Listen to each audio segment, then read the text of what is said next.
It's time for another Flavor of the Month deck profile. That's right, back with finally another Flavor of the Month deck profile, and this time we are taking a look at Final Fantasy's Sin Spira's Punishment. I've been waiting to make this for a while. It's been a while, and I mean a while, since I've done a Flavor of the Month deck profile, but finally we have something that I am ready to show off. Sin Spira's Punishment. It's a 7-drop 7/7. Flying, whenever Sin enters or attacks, exile a permanent card from your graveyard at random, then create a tap-to token that's a copy of that card. If the exiled card is a land card, repeat this process. So, basically, you want to fill up your graveyard, you want to get Sin to enter or attack, but we've made it with a little extra flavor and sprinkles of fun. Because I had a couple cards where I'm like, well, what if we manipulate his ETB part of it and see what we can do? So, knowing we're playing 7/7 Leviathan Avatar Sin, let's get into it. We're going to start with the creatures here. Let me get them all out ready to go, because there's quite a few of them. Make sure we're at the right parts. Don't mind me. Yes, we are. Alright, so we're starting out with a couple basics here. I think, do I want to count that? Yeah, I'll count that later. So, we have Llanowar Elves, our Dryad here, Birds of Paradise, and Tender Wild Guide. Tender Wild Guide, yes. So these 4 cards are mana dorks. That's all they are. Green mana, any mana. If you have something strong, gets 2 mana, which we do. Birds of Paradise is a classic. And our Wild Guide has Offspring 2. So you'll get a token. Tap, you can add a mana of anything. Tap, you put a counter on it. So you can kind of make it big and strong if you're just sitting there. Or, you know, you ramp. Because you have a 7-drop. Your 7-drop commander costs a lot. So you're going to need a few mana dorks to help get you there. Next, we have what I consider our mill strategy part of the deck. So we have Head Shredder. When it attacks, you may mill 2 cards. Whenever one or more land cards are put in your graveyard from your library, put them on the battlefield tapped. So it's like a ramp and mill mixed into one. Now it is a vehicle, but crew 1, you have some like weenies to crew it.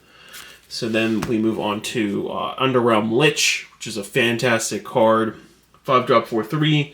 When you would draw a card, instead look at the top 3 cards of your library. 1 in your hand, the rest in your graveyard, and you can pay 4 life and give Underrealm Lich indestructible, but you do tap it. So, ways around the removal, and it is just a good card all around.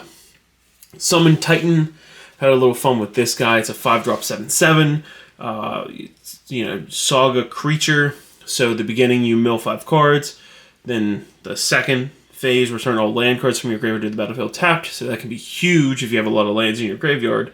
And then until end of turn, another target creature control gains trample gets +X/+X for the number of lands you control.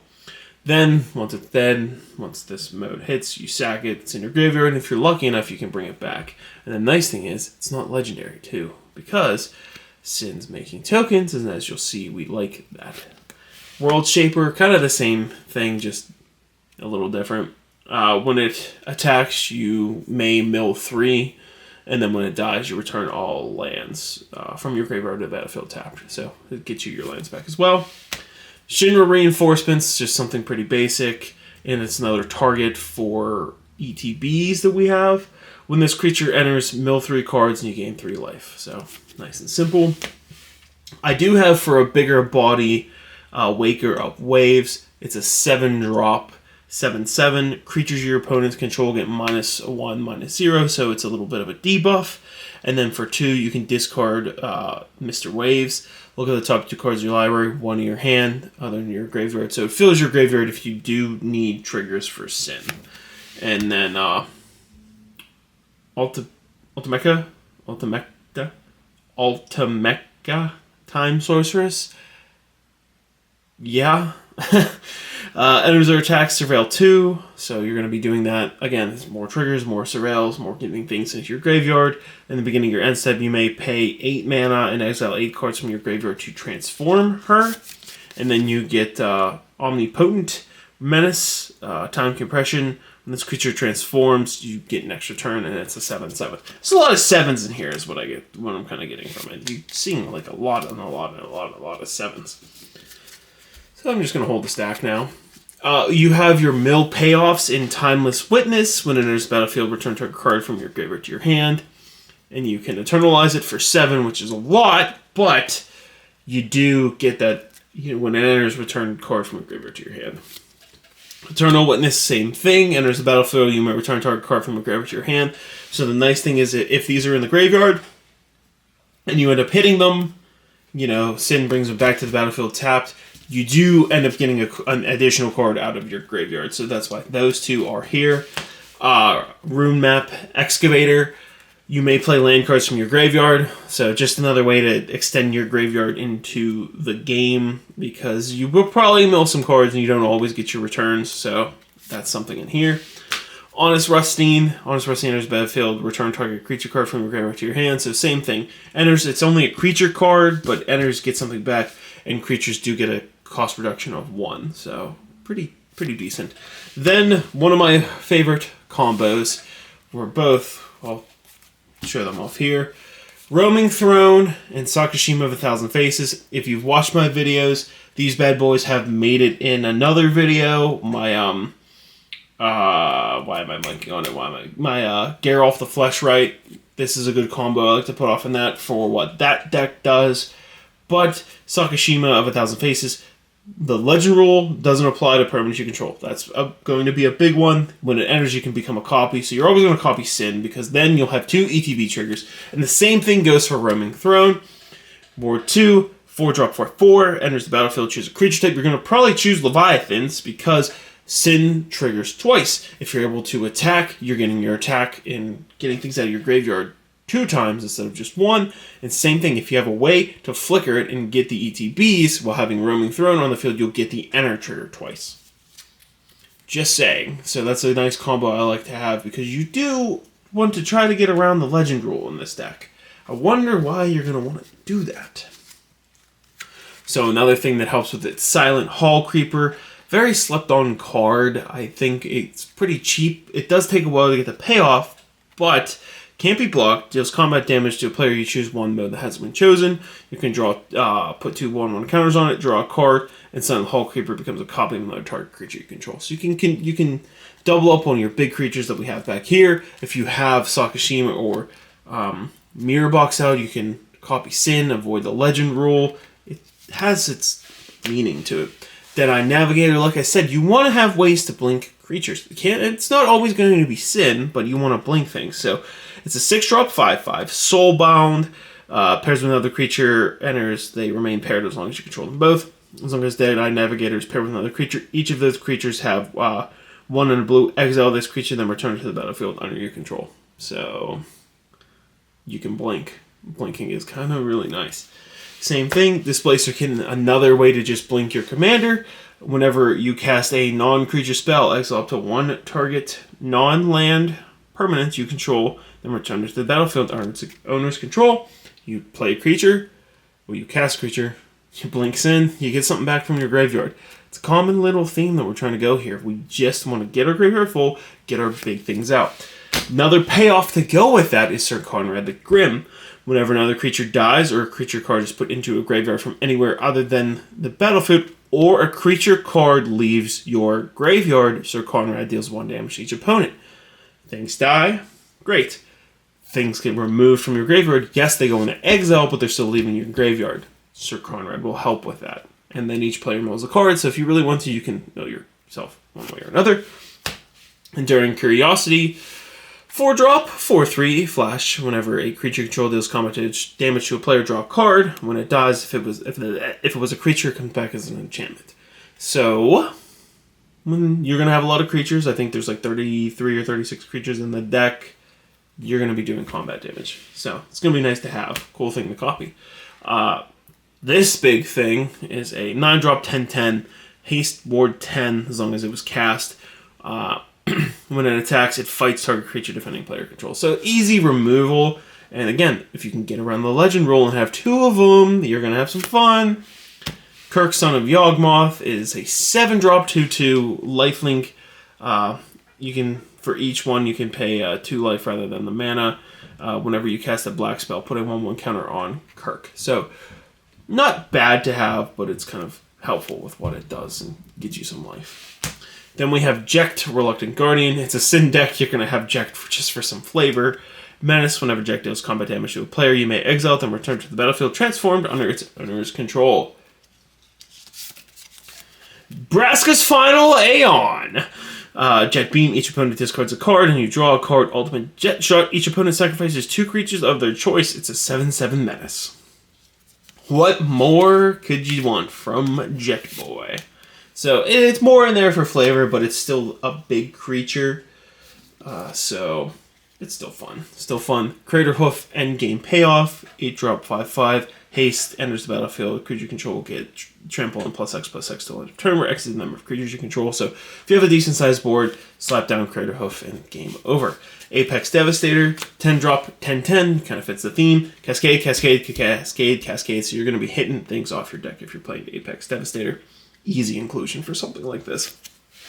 Avenger of Zendikar, 7-drop 5/5, enters the battlefield, create a 1/1 green plant creature token for each land you control. Another target for the blanks. If you don't have your Sin out, but you have your Avenger of Zendikar, blink, blink, blink, blink, you're getting a crap ton of plants. Lands are entering the battlefield, especially if you're pulling them out and you can copy them with ways that are fun to copy tokens. It's going to have a good payoff because the plants are going to get 1/1 counters. Cleopatra, Exiled Pharaoh. Allies at the beginning of your end step, put a 1/1 counter on each of up to 2 other target legendary creatures, and whenever a legendary creature you control with counters on it dies, draw a card for each counter on it, you lose 2 life, so it refills your hand and keeps pumping up your big boys. Gotta have a Galta Stampede Tyrant, 8-drop 12/12 trample, enters the battlefield, put any number of target creature cards from your hand onto the battlefield. So if you're refilling your hand or just getting this onto the battlefield, you're gonna play some big beefy creatures for free. Coma World Eater, another great card. Can't be countered. Trample, ward 4. When it deals combat damage to a player, create 4 3/3 blue serpent creature tokens named Coma's Coil. Again, you're making tokens, you're hitting for damage, you're going to probably get a lot of them if it's working the way you want it to. Desolation Twin. When you cast Desolation Twin, put a 10/10 colorless Eldrazi creature token onto the battlefield. So you kind of get 2 of them if you're casting it for 10. So, big boy, get it out of the yard, it's going to be... Small 11th hour update. I did end up switching out Desolation Twin for Massacre Worm because I reread what the cards do. Desolation Twin is when you cast it, you get the token. Massacre Worm is in ETB and more small creature removal and has a better payoff than what Desolation Twin would be just by having those big creatures, having token copies of Massacre Worm, gaining the stacks effect of Massacre Worm when things die, is a better card for the deck and has more payoff. So just a little quick update before I publish it. I wanted to correct this. So fun. And another Tyrannix Rex, 7-drop, 8/8, can't be countered, trample, Toxic 4, Ward 4, Haste. Just a lot of characters on this beefy dinosaur. So that has all of our creatures. Next, we're moving on to our instants and sorceries. First, our first instant for milling, Grizzly Savage, Golgari, so black and green. Reveal the top 5 cards of your library. You may put a creature or land card from among them into your hand. Put the rest on your graveyard. Pretty self-explanatory what that does. Fill up your yard. Forbidden Alchemy, same thing. Look at the top 4 cards of your library. Put one of them in your hand, the rest in your graveyard. If you have the mana to pay for it, you can flashback it as well. Frantic Search, just doing it in a different way. Draw 2 cards, then discard 2 cards. Untap up to 3 lands. So you get to fill your yard with 2 cards for free, basically. Crop Rotation, additional cast Additional cost to cast a spell, sack a land, search your library for a card, any land card. Put that card onto the battlefield, then shuffle. Slip out the back, kind of helps with your blink strategy. Put a 1/1 counter on a target creature, it phases out. So, it has a little explanation of what phasing out does, but we don't really need to say that right now. Beast Within, just for some removal, because you're going to need it. Destroy target permanent, its controller creates a 3/3 green beast creature token. Then a lovely, lovely instant of Vampiric Tutor. So it is a 1-drop black, search your library for a card. Put that card, then shuffle your library and put that card on top. Lose 2 life. It's amazing tutor. Into the sorceries, we have more ramp in Nature's Lore. Search your library for a forest card, put that card on the battlefield, then shuffle. And a Farseek, search your library for a plains, island, swamp, or mountain card. Put on the battlefield tapped, and then shuffle your library. Strategic Planning, another way to mill. Look at the top 3 cards of your library, put one of them in your hand, rest in your graveyard. Yuna's Decision, fun little kind of tutor, I guess. Choose one, continue the pilgrimage, sacrifice a creature. If you do, draw a card, then you may put a creature card and a land card from your hand onto the battlefield. Find another way, return up to 2 target permanent cards from your graveyard to your hand. So depending on what you need, you can get something out of your hand, or you can put something in your hand. Coiling Rebirth, it's a little bit more pricey. It's a 5-drop, gift a card, return target creature card from your graveyard to the battlefield. Then if the gift was promised and that creature isn't legendary, create a token that's a copy of that creature, except it's a 1/1. And if you're going to pay attention, you'll see why creating tokens can be helpful. Especially with Quadzaduplicate. Create a token that's a copy of target creature you control. Jumpstart, you may cast this card from your graveyard by discarding a card in addition to paying its other mana cost and exile this card. So if it's in your yard and you kind of need to play it, you can do so. Plus you can copy something pretty good. Toxic Deluge, just standard removal, 3-drop, additional cost to play the spell, pay X life. All creatures get -X until end of turn. Standard removal. Now, onto the artifact section of the deck, and one of my favorite looking soul rings in the Surge Foil Final Fantasy Save Spear. Add 2 colorless mana. Gilded Lotus, add 3 mana of any one color. It is a little bit of a big drop, but it's big ramp. Swiftfoot Boots, equipped creature has hexproof and haste, and you equip it for 1. One of the ultimate payoff cards in this deck, in Conjurer's Closet. A lot of things if you're going to be tutoring up. Most of the time, I think if I'm playing Vampiric Tutor, I'm tutoring for Conjurer's Closet just because it helps the deck a lot. Beginning of your end step, you may exile target creature you control, then return it to the battlefield under your control. So if you do this, you hit Sin, and you're getting things out of the yard without having to recast Sin. So help those ETBs. And the Mirror Box. The legend rule doesn't apply to permanents you control. Each legendary creature you control gets +1/+1. Each non-token creature you control gets +1/+1 for each creature with the same name as that creature. That part doesn't help. Basically, it's in here to get around the legend rule. You don't want that. Helm of the Host, just another way to copy your commander. Beginning of combat, on your turn, create a token that's a copy of equipped creature, except the token isn't legendary. If the equipped creature is legendary, the token gains haste. You make a token, you swing, you get more Sin triggers. It's gonna be a fun time for you, not your opponents. Now, on to the other great part. I think let me get them all ready here. The enchantments.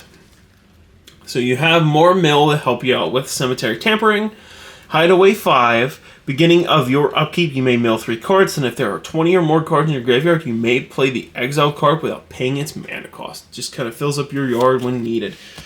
Tale of Tameo. Mill 2 cards. This is 3 modes of the same thing. If 2 cards that share a card type were milled this way, draw a card and repeat the process.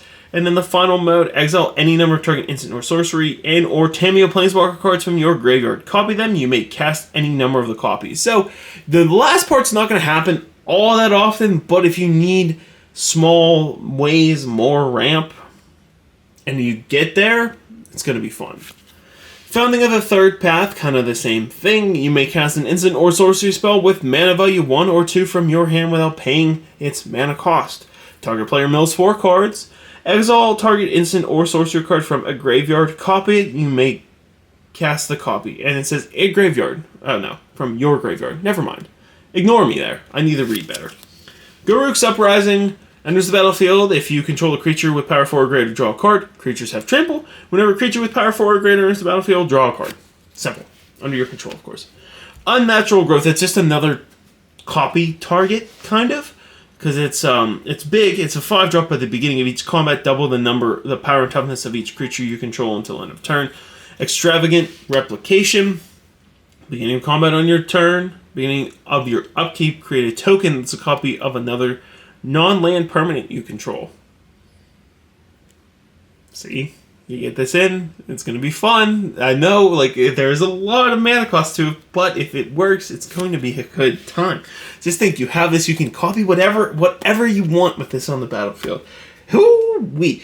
Undergrowth Recon. It is another enchantment. It is a 3-drop at the beginning of your upkeep. Return target land card from your graveyard to the battlefield tapped. It can be whatever you want. Pick whatever land you want. Just fill it up. Then 2 very, very important cards in Primal Vigor and Doubling Season. Primal Vigor, the only part I don't like about it is it affects everyone.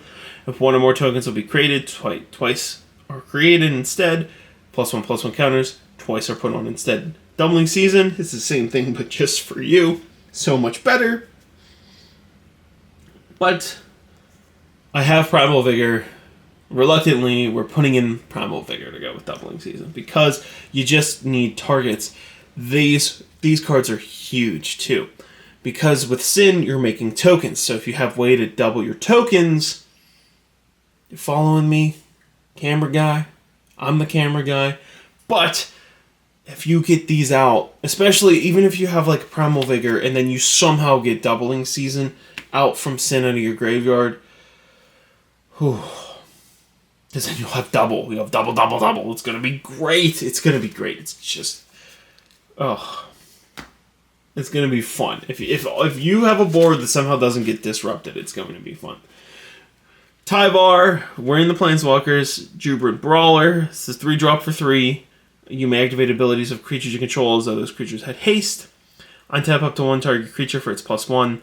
Then it's minus 2, mill 3 cards. You may return a creature card with mana value 2 or less from your graveyard to the battlefield. So it's basically you untap what you attack with, and if you're lucky enough, you can kind of get a mana dork back from milling. So nice and simple. Then we're on to the old lands, and there's a lot of them. Now this can still be upgraded, but working with what I have: Murky Sewer, Dimir Guildgate, Morphic Pool, and Dimir Aqueduct. So I have the bounce lands, and the Morphic Pool comes in untapped. Tap lands they are what they are.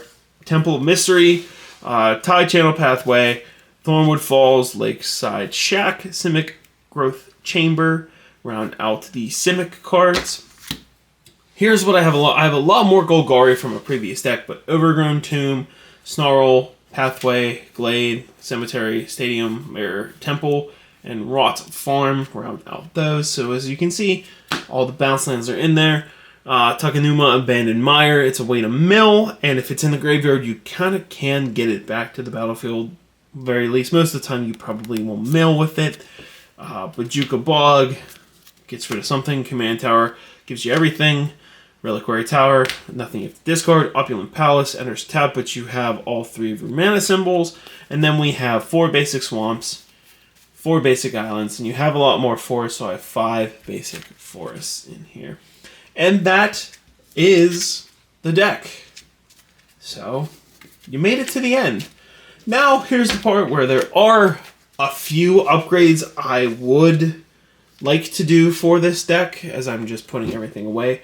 I would exchange the primal vigor for why can't I think of it? It's in the same set. It's from Innistrad. The one that only gives you tokens, and so you can kind of not help your opponents. I would add in all the Surveil lands, because it's just another way to fill up your yard. I would put all the fetch lands in as well, because you're sacking your habit, just so you have more targets into your graveyard. I would add those in here. It's just not something that I currently have right now. Most of what I have goes to getting packs, so I don't really keep too many fetches for myself, but those are some upgrades that I would do. I probably would change out Desolation Twin for maybe something else. You can upgrade a creature here or there. But for the most part, this is what I like the most out of it. It's a fun play when your engine is rolling.